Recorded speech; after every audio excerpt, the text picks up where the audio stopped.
Hhayi, ngiyabona abafundi ukuthi nibhale kahle i-homework. Kodwa ubaba uGatsheni ngathi usasele lapha ey'balweni, hheyi. Hhayi wemfana, ngathi uyaphaphalaza, uchaza ukutheni uma uthi ngihlulekile? Ngibona la kwi-homework engathi ubaba uqhuzukile.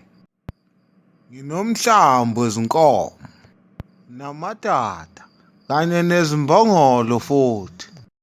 Manje uchaza ukutheni uma uthi angikwazi ukubala? Le mhlambi ucanga ukuthi ngiy'balele ubani? Obo. Kulungile-ke baba. Ake ngenze isibalo sibe lula. 12 minus 6 baba. Hayi bo, nanku umhlola. Khuluma Gatsheni.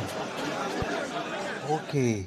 Ake ngithi uba uMpungose unobhiya abawu-12. Wena bese uphuza abawu-6. Kuzosala ngaki kuMpungose?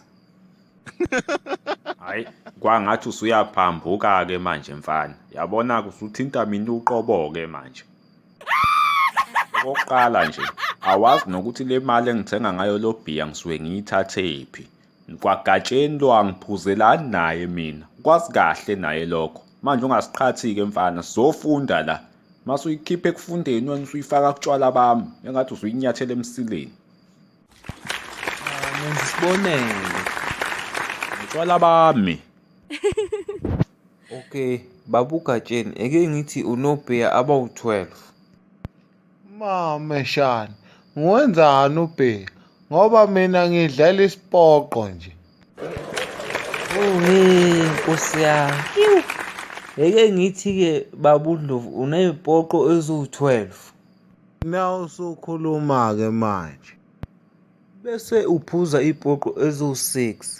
Zingaki-ke ezizosala?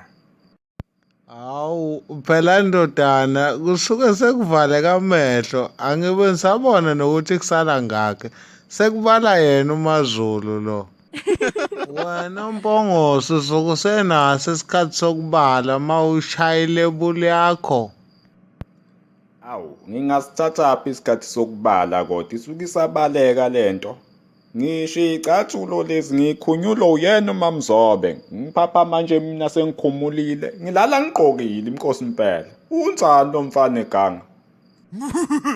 Mfana, uyaphuza kodwa wena utshwala. Hawu, lokho kwazi ukuthi kuyabalwa uma kuphuza, kugcoba ngedanono lo.